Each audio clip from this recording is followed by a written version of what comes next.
Hello बच्चों, welcome back to Alpha Studies. तो आज का जो वीडियो है, आज का लेक्चर चालू करने से पहले मैं आपको कुछ बताना चाहता हूँ। मैं ये बताना चाहता हूँ कि मैंने अपना पिछला लेक्चर तो देखा था, पूरा नहीं देखा था ऑब्वियसली, थोड़े थोड़े उसके क्लिप्स देखे थे। तो मैंने अपने कुछ ड्रॉबैक्स नोटिस करे उसमें मैंने अपनी कुछ गलतियाँ नोटिस करी। कि पहली गलती तो थी कि ब्राइटनेस बहुत ज़्यादा थी। आज आप देख सकते होंगे कि ब्राइटनेस थोड़ी कम है। और दूसरी गलती थी कि मैं बहुत इंक्लाइंड जा रहा था लिखते लिखते, तो उसके लिए आई एम सो सॉरी, वो बहुत बुरा लग रहा था। क्योंकि देख सकते हैं आप, ये बोर्ड है ना जो ये मेरा बोर्ड ऊपर लटका हुआ नहीं है, ये मेरा बोर्ड मेरी हाइट पर ही है। ये बोर्ड एक टेबल पर रखा हुआ है, तो ये मेरी हाइट से ही मैच कर रहा है। तो अगर लटका हुआ होता है तो मेरा हाथ सीधे सीधे जाता है, मगर ये हाइट का है तो क्या होता है, ये हाथ नीचे चले जाता है। ठीक है, तो आज की वीडियो में मैं कोशिश करूँगा कि मैं सीधा लिख पाऊँ। और तीसरा जो मैंने ड्रॉबैक नोटिस करा था, वो मैंने नोटिस करा था मेरी स्पीड को लेकर। ठीक है, मेरी स्पीड को लेकर या फिर मेरी नर्वसनेस को लेकर मैं बहुत नर्वस हो रहा था। तो ठीक है, आज की वीडियो में वो सारे ड्रॉबैक्स को मैं कवर करने की कोशिश करूँगा। आपने बहुत कॉम्प्रोमाइज़ करा पिछली वीडियो में, thanks for that, keep supporting मैं तो बोलूँगा। ठीक है, तो आज का जो टॉपिक है एसिड बेसिस एंड सॉल्ट्स का लेक्चर नंबर 2 है आज। ठीक है, पहला लेक्चर तो आपने देख लिया होगा, बहुत अच्छा समझ में भी आया होगा उसमें। आज का जो लेक्चर है वो और अच्छे से समझ में आएगा, और डे बाय डे ये जो चैप्टर है ये इंटरेस्टिंग होता जाएगा। 3 से 4 लेक्चर में ये चैप्टर ख़त्म हो जाता है, मगर ये बहुत इंटरेस्टिंग चैप्टर है। ठीक है, तो आज का टॉपिक शुरू करते हैं। होप सो आपने अपनी एनसीईआरटी खोल ली होगी, अपनी नोट्स को भी खोल ली होगी। मैंने भी अपना मार्कर उठा लिया है। और उससे पहले सबसे ज़रूरी बात, कैसे हो आप लोग? Good morning, good evening, good night, जो भी हो रहा है आपके वहाँ। ठीक है, तो चलिए शुरू करते हैं बिना किसी देरी के। तो आज का जो टॉपिक है वो टॉपिक है what do all basis and all acid have common. देखो, अपनों ने पिछली चीज़ क्या पढ़ी थी? लास्ट चीज़ पढ़ी थी अपनों ने एसिड जब भी मेटल के साथ रिएक्ट करेगा तो वो बनाएगा H2 गैस, जिसके लिए हमने पॉप साउंड टेस्ट भी पढ़ा था, याद आ रहा है? पॉप साउंड टेस्ट भी पढ़ा था, वो बनाएगा H2 गैस। तो ये जो चीज़ है ये हर एसिड में कॉमन है। ठीक है, जब भी वो मेटल के साथ रिएक्ट करेगा वो क्या बनाएगा? H2 gas. ठीक है, अब आप लोगों ने देखा होगा यहाँ पर कि एक सॉल्यूशन है, बना लेता हूँ मैं। ये देखो, आज स्ट्रेट लिखने की कोशिश करूँगा मैं। ये देखो, ये एक बीकर है, इसके अंदर भरा हुआ है सॉल्यूशन।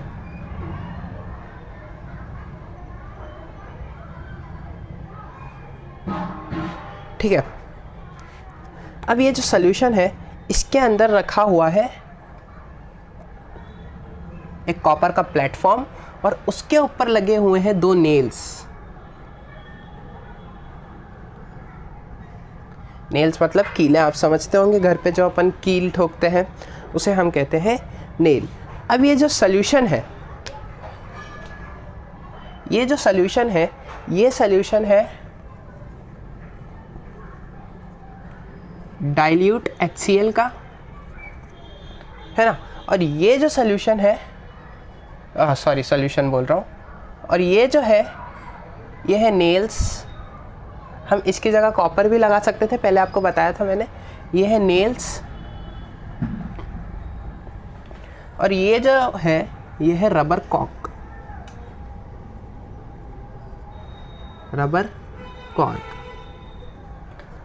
अब यहाँ पर एक सर्किट बनाया है, इन लोगों ने एक सर्किट बनाया है। क्या है ये सर्किट? ऐसा जा रहा है कुछ, इधर बैटरी लगाई है, और बैटरी लगा के इधर क्या कनेक्टेड है? एक बल्ब कनेक्टेड है ना। अब बल्ब कनेक्टेड है और इधर भी एक स्विच दे रखा है। एनसीईआरटी में आपको ये पूरा डायग्राम दे रखा है ना। ये जो स्विच है, और फिर इससे सीधा कनेक्ट होके ये वापस जा रहा है बीकर के अंदर, और दूसरे वाले जो नेल है उससे ये कनेक्ट हो रहा है, दूसरे वाले नेल से जाकर ये कनेक्ट हो रहा है। अब इन लोगों ने देखा कि जो बल्ब है इलेक्ट्रिसिटी चालू करने पर वो ग्लो करने लग गया। आपको मैं 3 सेकंड का समय देता हूँ, थोड़ा सा आप दिमाग लगा कर बताइए कि वो बल्ब क्यों ग्लो कर रहा है। 1 2 3। ठीक है, आपने गैस कर लिया है तो बहुत अच्छी बात है। और जिन जिन ने गैस करा है कमेंट सेक्शन में एक बार अपना नाम लिख दीजिए और उसके साथ एक थम्स अप भी डाल दीजिए, है ना। तो ये बल्ब ने क्या करना चालू कर दिया, ये बल्ब ने ग्लो करना चालू कर दिया, ठीक है। क्यों ग्लो करना चालू करा है, ग्लो करना इसीलिए चालू करा है क्योंकि इसका मतलब हो रहा है बल्ब ग्लो कर रहा है, इसका मतलब क्या है, ये डाइल्यूट HCl जो है, ये वाला जो सोल्यूशन है, ये क्या इलेक्ट्रिसिटी कंडक्ट कर रहा है ना, जब भी तो ग्लो कर रहा है। देखो इलेक्ट्रिसिटी कंडक्ट कर रहा है, जब भी तो यहाँ से लेके यहाँ तक इलेक्ट्रिसिटी जा रही है, वो सिंगल नेल पर अटैच्ड नहीं है, वो डबल नेल पर अटैच्ड है ना। जब ही तो बल्ब ग्लो कर रहा है, देखो सर्किट यहाँ से अलग है, यहाँ सिर्फ HCl है, तो यहाँ पर HCl है और यहाँ से HCl उनका सर्किट कंप्लीट कर रहा है, जब भी तो बल्ब ग्लो कर रहा है। इसका मतलब क्या होता है कि ये जो एसिड है वो क्या प्रोड्यूस कर रहा है, वो प्रोड्यूस कर रहा है H+ आयंस। किसकी वजह से ग्लो कर रहा है बल्ब ग्लो कर रहा है due to H+ ions. Ions जो होते हैं वो कंडक्ट करते हैं इलेक्ट्रिसिटी। तो इससे हमको पता पड़ गया कि ये पता पड़ गया कि जो एसिड है वो कौन से आयंस फ्लो करवाता है, वो फ्लो करवाता है H+ आयंस। कौन से आयंस डिसोशिएट करता है, ये H+ आयंस। मैंने आपको लेक्चर की शुरुआत में ही कह दिया था कि अपने को एक हीरो और एक हीरोइन की कहानी पढ़नी है। हीरो कौन है, एसिड, जो कि पानी में डिज़ोल्व होकर कौन से आयन देगा, वो देगा H+ आयन, है ना। H+ आयन में डिसोशिएट हो जाता है वो, और यहाँ पर भी डाइल्यूट HCl लिखा है, मतलब उसमें पानी मिला हुआ है, मतलब वो H+ आयन दे रहा है। सेम थिंग विद बेस भी होती है। देखो कटायन की तरफ से तो H+ आयन देता है ना, H+ आयन दे दिया इसने कटायन की तरफ से, मगर HCl में ही वो H+ आयन भी देगा और Cl- आयन भी देगा as anion. As a cation उसने दे दिया H+ आयन, मैं यहाँ लिख देता हूँ एज अ कटायन, थोड़ा बड़ा लिखता हूँ, sorry, as a cation it gives H+ ions, or as a anion it gives Cl- ion। HCl की ही बात हो रही है, ये सारे एसिड्स जो है वो सब Cl- आयन नहीं देंगे। Cl है ही नहीं बहुत सारे एसिड में से, जैसे H2SO4 ले लो, HNO3 ले लो, उन सब में Cl- है क्या, नहीं है। तो HCl की बात हो रही है, कटायन की तरफ से कौन सा देगा, H+ देगा, और अनायन की तरफ से देगा Cl-। कैन आई चेक कि वीडियो बन रही है कि नहीं। हाँ, बहुत अच्छे तरीके से बन रही है। हाँ, तो अब आगे चलते हैं। अपना इधर तो इसने दे दिया H+ और अनायन की तरफ से दे दिया Cl-, मगर NCERT में अगर आप देखो तो दूसरा एसिड्स का भी नाम दे रखा है, जैसे HNO3 दे रहा है, NO3-, है ना, और H2SO4 दे रहा है, SO4 2-, और अपना CH3COO दे रहा है, CH3COOH दे रहा है, CH3COO-। CH3COOH कौन सा एसिड होता है, CH3COOH कौन सा एसिड होता है बच्चों, कमेंट सेक्शन में लिख दो, एकदम बारिश कर दो आंसरों की। CH3COOH होता है एसिटिक एसिड, ठीक है। हाँ, तो H+ आयन, हाँ। अब देखो यहाँ पर एक अलग चीज़ आ रही है। अब एक अलग टॉपिक चालू करने जा रहे हैं, what happens to an acid और a base in a water solution. अब अपन ये देखने जा रहे हैं कि अब एसिड और बेस का डाइल्यूशन कैसे करा जाए। हम एसिड और बेस का डाइल्यूशन कैसे करेंगे, ये चीज़ देखते हैं फटाफट से। चलो, तो ये चीज़ क्लियर हो गई है ना। अगर इसमें अपन HNO3 डालते हैं, इसमें अगर अपन डाइल्यूट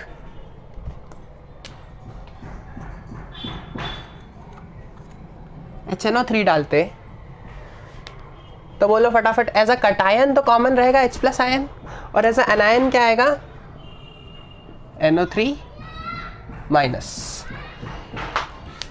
बता दो फटाफट से, H2SO4 होता तो क्या होता है उधर, ठीक है। आंसर चाहिए कमेंट सेक्शन में, आप बोला करिए मेरे साथ, ठीक है। आप जो मैं बोल रहा हूँ उसके पीछे पीछे आप रिपीट करिए, क्योंकि यहाँ तो यही दिक्कत है, मैं बोलते रहता हूँ, आप बोलते नहीं हो कुछ। कोई दिक्कत नहीं, यही दिक्कत है, पर कोई दिक्कत नहीं है। वाह, देखो ऐसी बातें अभी लेक्चर्स में बीच बीच में होती रहेगी, जो कि आपको पूरा तरीके से कंफ्यूज कर देगी। जैसे अभी एक बात बोली मैंने कि मैं बोलते रहता हूँ आप नहीं बोलते हो, कोई दिक्कत नहीं है। हाँ सॉरी, मैं बोलते रहता हूँ आप नहीं बोलते हो, यही तो दिक्कत है। और फिर मैंने जस्ट बोल दिया कोई दिक्कत नहीं है।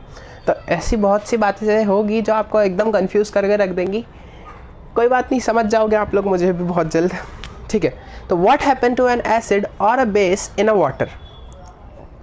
अब मैंने अभी आपको बताया था कि HCl को हम जब भी डाइल्यूट करेंगे, HCl को हमने मान लो डाइल्यूट कर दिया, H2O के साथ मिला दिया। डाइल्यूशन तो पता है ना, एसिड का डाइल्यूशन कैसे होता है, वाटर के साथ मिल जाता है। हाँ, तो वाटर के साथ वो तो मिल जाता है ना। अब वो क्या देगा, पहले तो वो देगा H3O आयन और Cl minus cation, H3O cation plus Cl minus anion, ठीक है। कटायन कौन सा हो गया, H3O प्लस है ये, सॉरी, H3O प्लस हो गया कटायन, और Cl माइनस क्या हो गया, एनायन हो गया, ठीक है। थोड़ा सा अगर आप देखें तो H2O प्लस एक H मिल जाएगा तो क्या बन जाएगा, H3O, है ना। देखो H2O तो है पहले से, अब एक H और मिल जाएगा, H प्लस आयन जो है वो H2O के साथ मिल जाएगा, तो बन जाएगा H3O प्लस Cl माइनस छोड़ देगा, HCl जो है वो Cl माइनस को अलग कर देगा और अपनी दोस्ती किससे बना लेगा, H2O से। फिर Cl माइनस वाला गाना गाएगा, खड़ा हूँ आज भी वहीं लगी तेरी ही आस है, खड़ा हूँ आज भी वहीं कि तेरा इंतज़ार है। देखो धोखा दे दिया ना उसने। इसीलिए केमिस्ट्री यही सिखाती है। केमिस्ट्री क्या सिखाती है, कभी भी किसी पे भरोसा नहीं करना, कभी भी किसी पे भरोसा नहीं करना। कोई भी अच्छा मिला तो वो साथ छोड़ के चले जाएगा। Cl माइनस हो गया और H3O प्लस हो गया, उसने नया दोस्त बना लिया, उसको अकेला छोड़ दिया, इसका कट गया कट गया बेचारे Cl का, ठीक है। आगे चलते हैं। अब बेसिस में भी सेम ऐसे ही होता है, डिसोसिएशन होता है, मगर इधर H प्लस कटायन का नहीं होगा, इधर एनायन का होगा, OH माइनस, ठीक है।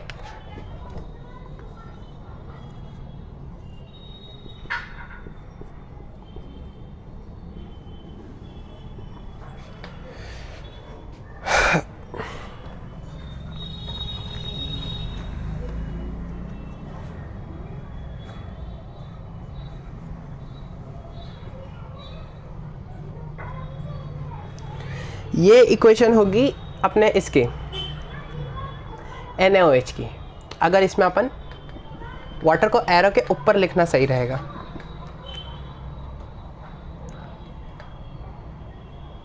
इसमें अगर अपन H2O को मिलाएं तो ये इक्वेशन होगी Na प्लस और OH माइनस। इसमें डिसोसिएशन किसका हो रहा है, OH माइनस का डिसोसिएशन हो रहा है, वेरएज एसिड में H प्लस आयन का डिसोसिएशन हो रहा था। कितने मिनट की वीडियो हो चुकी है, टाइम स्टैम्प देख लूँ मैं, 13 मिनट की वीडियो हो चुकी है। आज का जो लेक्चर है वो शॉर्ट रखेंगे, ज़्यादा आगे नहीं चलेंगे, ठीक है। KOH में भी यही होगा और MgOH2 में भी यही होगा। Is that clear, is that clear? करके दिखा दूँ, MgOH2 का करके दिखाता हूँ। MgOH2 यहाँ आ जाएगा H2O, क्या क्या आएगा फटाफट बोलो मेरे साथ। पहले तो Mg2 plus twice OH minus, ठीक है। अब फटाफट से बता देना कि KOH के साथ क्या होगा। इसी इक्वेशन में बता देना कि KOH के साथ क्या होगा। KOH में अगर अपन H2O मिलाएंगे तो क्या इक्वेशन बनेगी, ये आप मुझे बता दीजिए। आप देखो, आप तो आप बहुत होशियार बच्चे हो, जब भी आप ये बता दोगे, मुझे पूरा विश्वास है कि ये बहुत आसान सी इक्वेशन है, आप मुझे बता दोगे। आप होशियार बच्चे हो जब भी आप ये छोटे छोटे लेक्चर्स देख रहे हो, क्योंकि आपको डीप में पढ़ना है। कुछ बच्चे, आपके पास भी ऐसी एक चॉइस थी कि आप क्या करो, एग्ज़ाम के एक दिन पहले वन शॉट वीडियो डाल दो। वैसे वन शॉट की सीरीज़ तो अपन भी लाएंगे, एग्ज़ाम से पहले वन शॉट की सीरीज़ लाएंगे, पहले ऐसे करके सिलेबस निपटा दे। अभी आपके पास भी यही चॉइस थी कि आप एग्ज़ाम से पहले वन शॉट वीडियो देख लो और फिर दूसरे दिन एग्ज़ाम देने चले जाओ, मगर आप ये छोटे छोटे लेक्चर्स देख रहे हैं क्योंकि आपको डीप में पढ़ना है और आपको अपने फ्यूचर की टेंशन है और आप होशियार हैं जब भी आप यहाँ आए हैं। इसीलिए ये इक्वेशन आप बता दीजिए, क्योंकि आप मेहनत करने वाले हैं, आप बहुत सीरियस हो अपने गोल्स को लेकर, तभी आप ये वीडियो देख रहे हो, नहीं तो आता नहीं है कोई इतना पहले। ठीक है,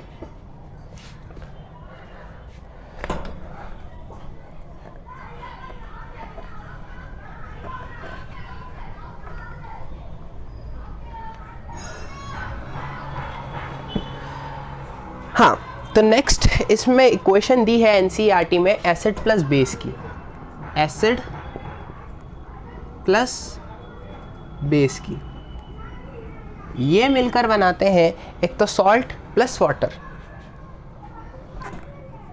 क्या बनाएंगे? Salt plus water. ठीक है, इस रिएक्शन को हम कहते हैं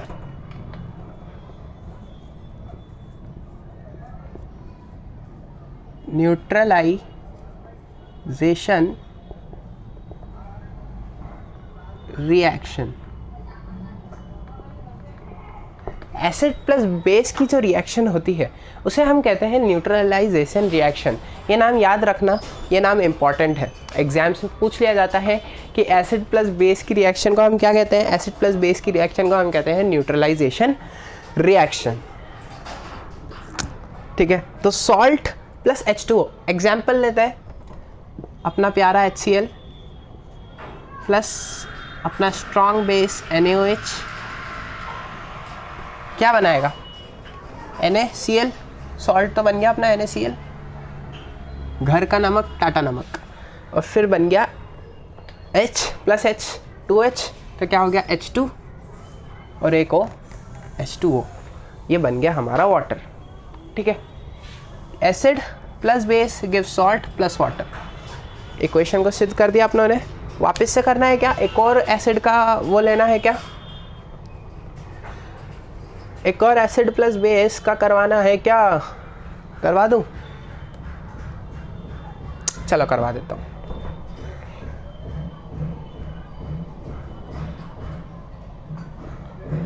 एसिड H प्लस HCl ही ले ले,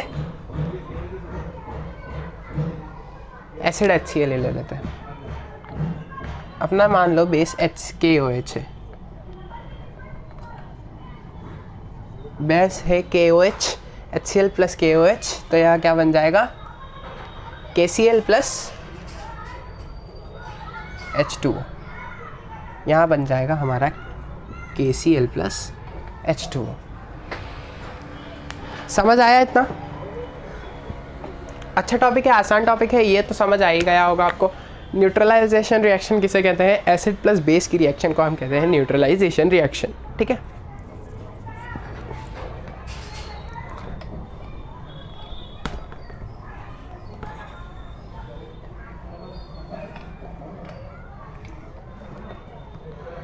अब देखो, अब नेक्स्ट टॉपिक आता है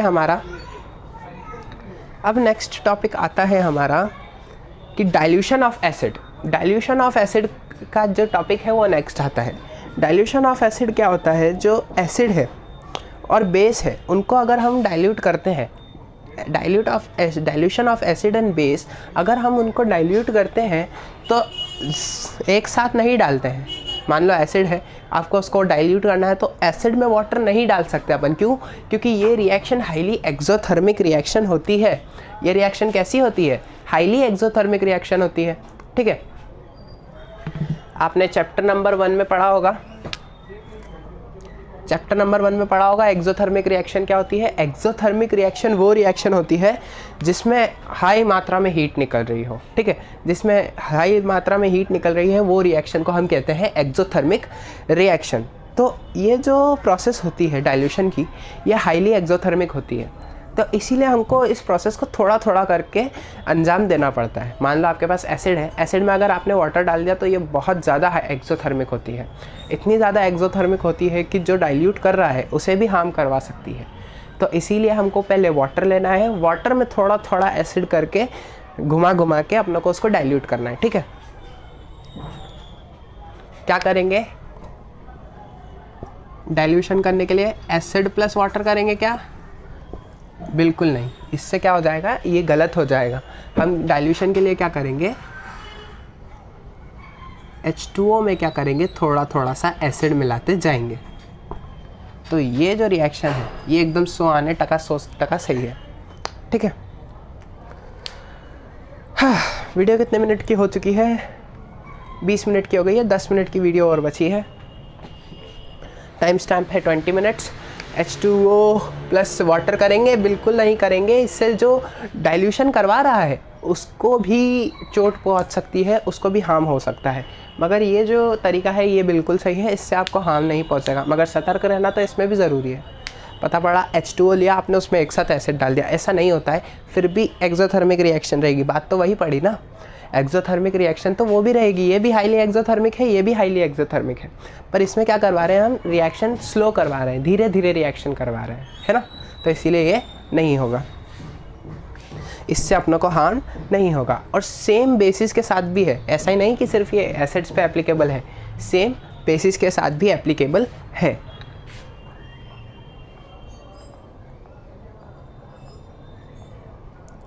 देखो, वैसे ज़्यादातर बेसिस तो पानी में डिज़ोल्व होते नहीं है, और जो डिज़ोल्व होते हैं, जो डिसोशिएट होते हैं, उनको हम कहते हैं अल्कली, है ना।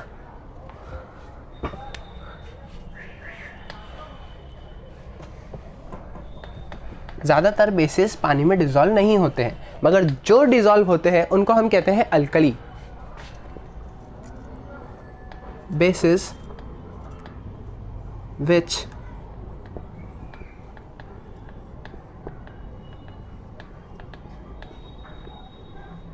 dissolves in water is called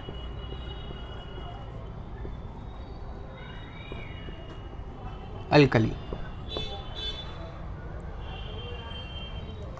ये डेफिनेशन लिखना है तो लिख लीजिए आप, डेफिनेशन तो नहीं होगी, स्टेटमेंट कह सकते हैं इसे, डेफिनेशन इतनी छोटी तो नहीं होती है ना। अल्कलीज की कुछ प्रॉपर्टीज़ भी होती है जो कि पानी में डिज़ोल्व करती हैं। ये क्या होते हैं, ये सॉफ्ट होते हैं बहुत ज़्यादा। एग्जाम्पल बता दो सॉफ्ट होने का, अपना पोटेशियम आ गया, सोडियम आ गया, ये बहुत ज़्यादा सॉफ्ट है, इनकी डेंसिटी बहुत लो होती है। और अल्कलीज जो है वो बहुत कम मेल्टिंग और बॉइलिंग पॉइंट रखते हैं, इनका मेल्टिंग और बॉइलिंग पॉइंट भी बहुत कम होता है। ठीक है, इनको जब हम जलाएंगे तो ये कलर्ड फ्लेम देंगे। ठीक है, जो इनकी फ्लेम रहेगी वो कलर्ड रहेगी। और दूसरी आती है alkali reacts easily with halogens. जो हेलोजेंस है उनके साथ अल्कली इजीली रिएक्ट करेगी, इसीलिए हम उसको काई में रखते हैं, केरोसिन या मिनरल ऑयल सॉल्यूशन में रखते हैं। जैसा आप देख सकते हैं कि सोडियम, आपके जो स्कूल का केमिस्ट्री लैब है, होप सो कि अभी तक आपको केमिस्ट्री लैब दिखा दिया हो स्कूल का। और केमिस्ट्री लैब अगर आपके स्कूल में नहीं है तो आप यूट्यूब पे या गूगल पे सर्च कर सकते हैं कि सोडियम को कैसे रखा जाता है। सोडियम को केरोसिन या मिनरल ऑयल के सॉल्यूशन के अंदर रखा जाता है। क्यों रखा जाता है, हमको केरोसिन के अंदर रखने की ज़रूरत क्यों है, क्योंकि वो हाईली रिएक्टिव मेटल है। वो इतना रिएक्टिव मेटल है कि वो हवा के साथ ही रिएक्ट कर जाएगा, वो हवा के साथ ही रिएक्ट कर जाएगा और पूरा उड़ जाएगा। ठीक है, इसीलिए क्या करते हैं, हम सोडियम को केरोसिन में डुबा के रखते हैं ताकि वो एयर के साथ रिएक्ट ना करे। और ये भी हाईली एक्सोथर्मिक होती है, ये रिएक्शन भी हाईली एक्सोथर्मिक होती है। सोडियम को अगर आप बाहर हवा में रखोगे ना, वो इतना तेज़ रिएक्ट करेगा, विग्रस रिएक्शन होगी, और जो सोडियम है वो जलने लग जाएगा। ठीक है, वो आग पकड़ लेगा। इसलिए हम उसको काय में रखते हैं, केरोसिन ऑयल में रखते हैं।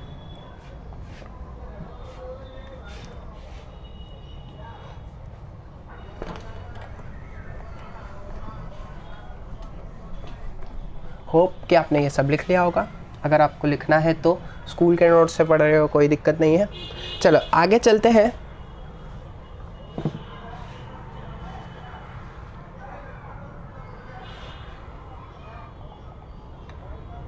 हाँ, आगे जो नेक्स्ट टॉपिक आ रहा है वो आ रहा है पीएच द यूनिवर्सल इंडिकेटर। हमारा जो नेक्स्ट टॉपिक है वो है पीएच के बारे में। अब पीएच जो है ये दो वर्ड से मिलकर बना है। पीएच का फुल फॉर्म होता है power of hydrogen.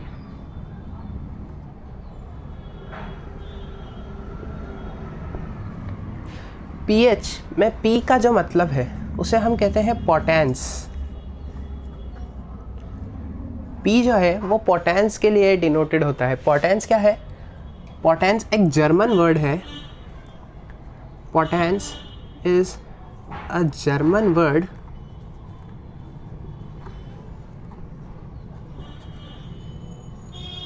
which means power।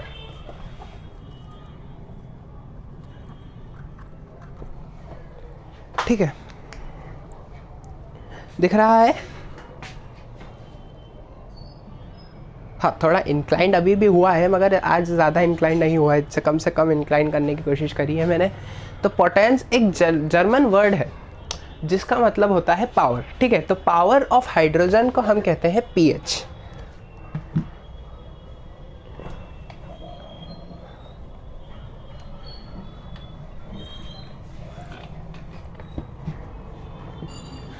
तो पहली बात तो पीएच की ज़रूरत क्या है, पीएच के यूजेस क्या है।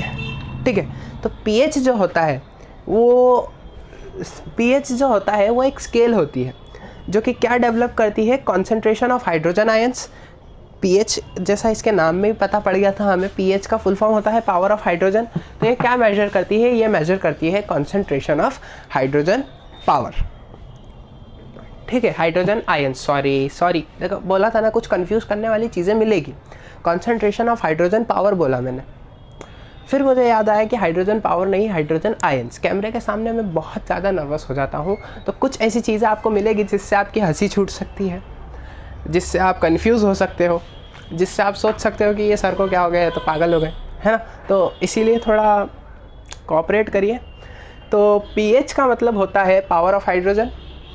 तो इसी से अपनों को ये पता पड़ रहा है कि ये जो स्केल है, पीएच स्केल है, ये क्या नापती है? ये नापती है कॉन्सेंट्रेशन ऑफ हाइड्रोजन आयंस। ठीक है, पीएच स्केल नापती है concentration of hydrogen ions in a solution.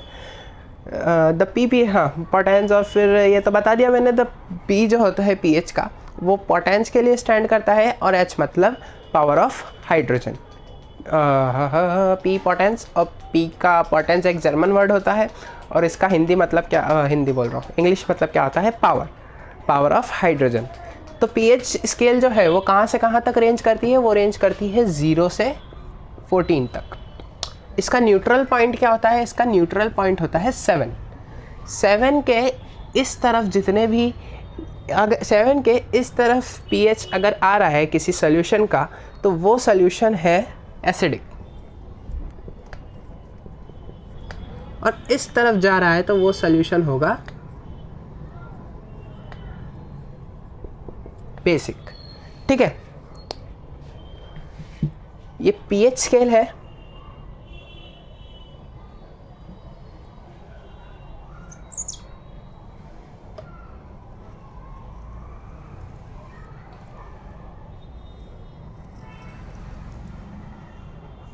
मान लो ये पीएच स्केल है, मानना ही पड़ेगा, और कोई ऑप्शन तो है नहीं।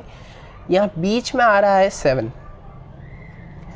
क्या हो जाता है? 7 एक दीवार जैसा हो जाता है। अब 7 के इस तरफ जितने भी सोल्यूशन आ रहे हैं, मतलब 1 2 6 जितने भी सोल्यूशन है, वो क्या होंगे? वो सारे सोल्यूशन होंगे एसिडिक। और अब 7 के बाद मतलब 8 to 14 जितने भी सोल्यूशन है, वो सोल्यूशन सब हो जाएंगे बेसिक। इजी था, समझ आ गया है ना। 7 इसका न्यूट्रल पॉइंट होता है, और 7 से यहाँ तक जितने भी सोल्यूशन है वो सब हो जाते हैं एसिडिक, और फिर 7 से पीछे के जितने भी सोल्यूशन है वो सब हो जाते हैं एसिडिक, और 7 के आगे के जितने भी सोल्यूशन है वो सब हो जाते हैं बेसिक। मतलब 1 से लेके 6 तक के जितने भी सोल्यूशन हो जाएंगे वो सब हो जाएंगे एसिडिक, एंड 8 से लेके 14 तक जितने भी सोल्यूशन होंगे वो सोल्यूशन होंगे बेसिक। और 7th वाला सोल्यूशन को क्या कहते हैं? हम 7th वाले सोल्यूशन हो जाएगा न्यूट्रल। 7th वाला सोल्यूशन को हम कहेंगे, ये सोल्यूशन कैसा है? ये सोल्यूशन है न्यूट्रल, जो कि 7 पर आएगा। अब वैसे तो पीएच जो है वो एक लिटमस पेपर जैसे इंडिकेटर से नापा जाता है, जिसको हम बोलते हैं पीएच पेपर। ठीक है, पीएच जो है वो एक लिटमस पेपर जैसे इंडिकेटर से नापा जाता है, जिसे हम कहते हैं पीएच पेपर। अच्छा, ये समझ में आ गया ना कि 1 से लेके 6 तक क्यों एसिडिक कहा जाएगा, क्योंकि 1 से लेके 6 तक जो हाइड्रोजन आयन है वो इंक्रीज्ड रहेंगे, कॉन्सेंट्रेटेड रहेंगे, ठीक है। और फिर हाइड्रोजन आयन जो है, हाइड्रोजन आयन की जो पावर है वो 1 से लेकर 6 तक कैसी रहेगी, कॉन्सेंट्रेटेड रहेगी, इंक्रीज्ड रहेगी। और इधर क्या रहेगी, इधर रहेगी डिक्रीज्ड। किसकी पावर, OH माइनस की? बिल्कुल नहीं, इधर सिर्फ हाइड्रोजन आयन्स गिने जाते हैं, OH का कुछ काम ही नहीं है। OH, हाइड्रोजन आयन डिक्रीज हो रहे हैं मतलब क्या हो रहा है, सोल्यूशन बेसिक हो रहा है, और इंक्रीज हो रहा है तो मतलब क्या हो रहा है, सोल्यूशन एसिडिक हो रहा है, ठीक है। आगे चलते हैं, तो ये पीएच को नापा कैसे जाता है? पीएच को नापा जाता है पीएच पेपर से। लिटमस पेपर जैसा इंडिकेटर होता है पीएच पेपर, उसी से हम पीएच को नापते हैं, ठीक है। तो अब तो क्या हो गया, अब तो पीएच मीटर भी आ गया है, क्योंकि आपकी बुक में दे रखा है कि पीएच पेपर जो होता है वो कलर चेंज कर लेता है एसिड या बेस के कांटेक्ट में आने पे, और फिर उसकी एक स्ट्रिप होती है जिसके ऊपर कलर लिखा रहता है और उसके ऊपर पीएच का नंबर लिखा रहता है कि 6 पीएच का ये कलर होगा, 7 पीएच का ये कलर होगा, है ना। तो अगर उससे एकदम डिज़ायर्ड रिजल्ट नहीं मिलता है, बहुत से कलर ऐसे होते हैं जो सेम दिखते हैं, मैचिंग कर जाते हैं, तो अब हो गया है पीएच इंडिकेटर आ चुका है। अब सोल्यूशन में वो इलेक्ट्रोड डाल दो और फिर इंडिकेटर पे रीडिंग आ जाएगी कि पीएच 7 है या 8 है, ठीक है। Importance of pH in everyday life. So 31 minute की वीडियो हो चुकी है।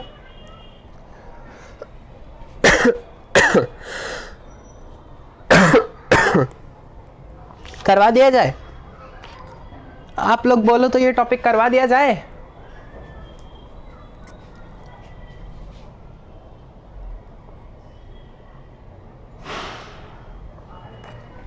चलो करवा दिया जाए।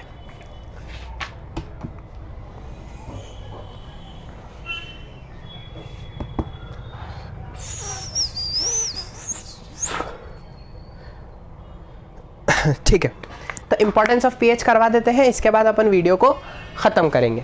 तो पीएच का इम्पोर्टेंस क्या होता है डे टू डे लाइफ में? डे टू डे लाइफ में जो पीएच का इम्पोर्टेंस है वो बहुत ज़्यादा ज़रूरी है। रेनी सीज़न में अगर अपन देखें तो प्लांट्स सड़ जाते हैं, बहुत से एनिमल्स की जो स्किन है वो स्किन जल जाती है, या अगर अपन पहली बारिश में बाहर निकलते हैं तो बहुत % चांसेस है, अगर आपकी सिटी में पोल्यूशन ज़्यादा है, आप दिल्ली जैसी सिटी में रह रहे हैं, तो अगर आप पहली ही बारिश में बाहर निकलते हैं तो बहुत ज़्यादा चांसेस है कि आपको स्किन कैंसर हो जाए। क्यों पता है? क्योंकि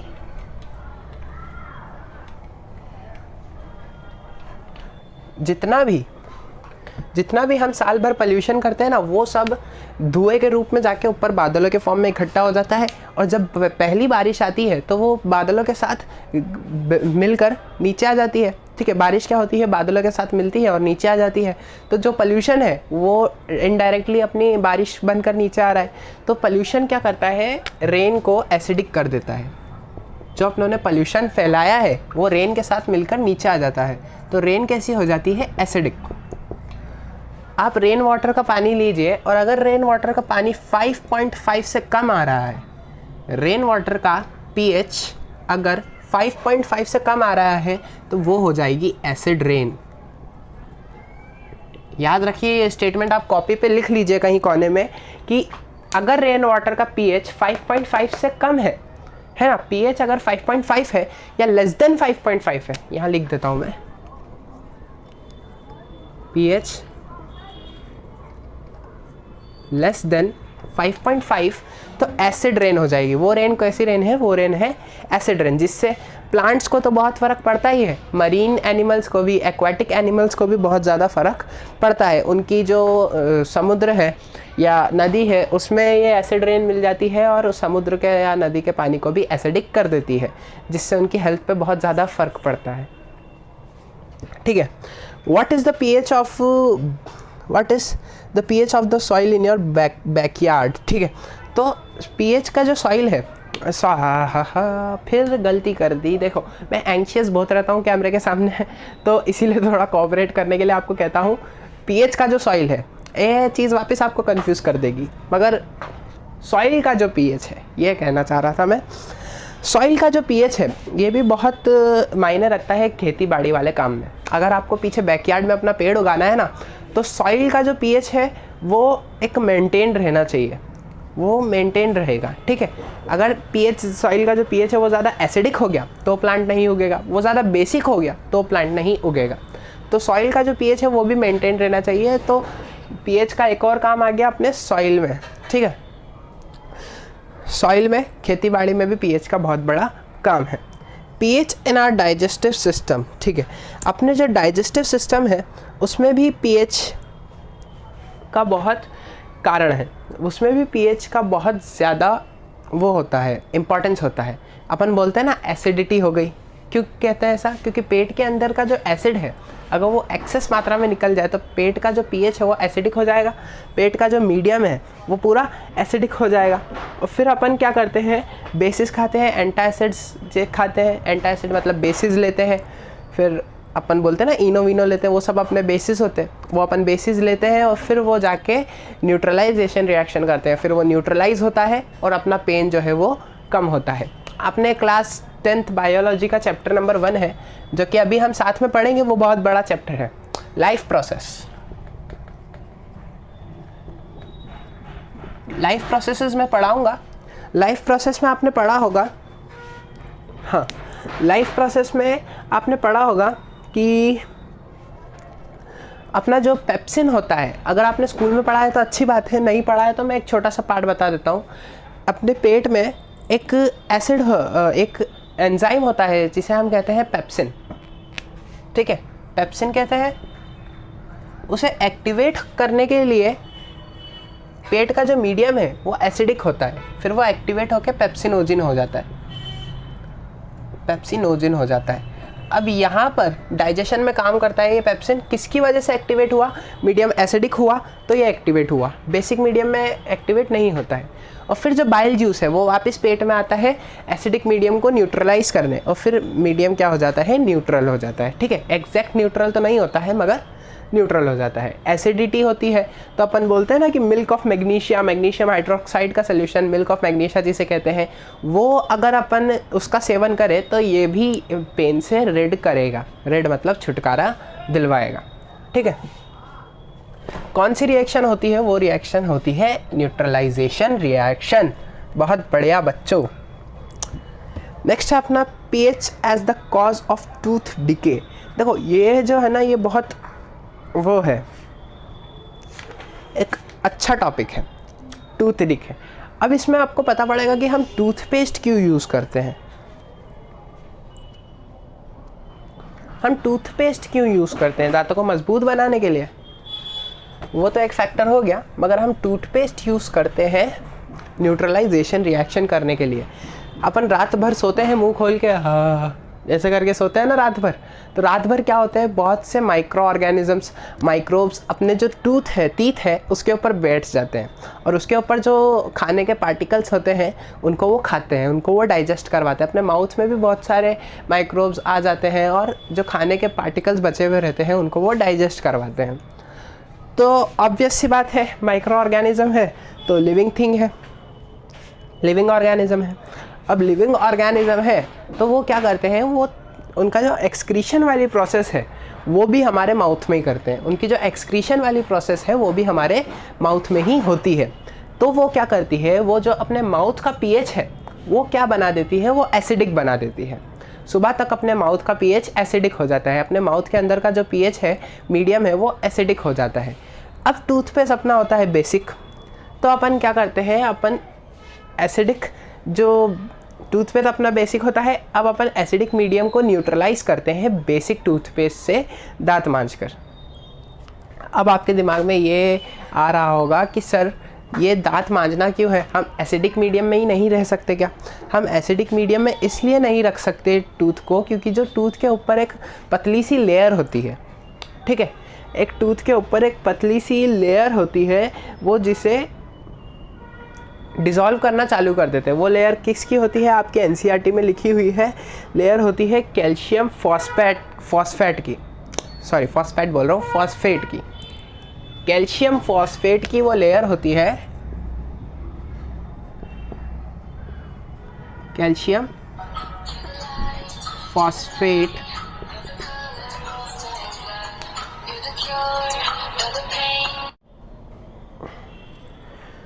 हाँ, तो कहाँ थे हम?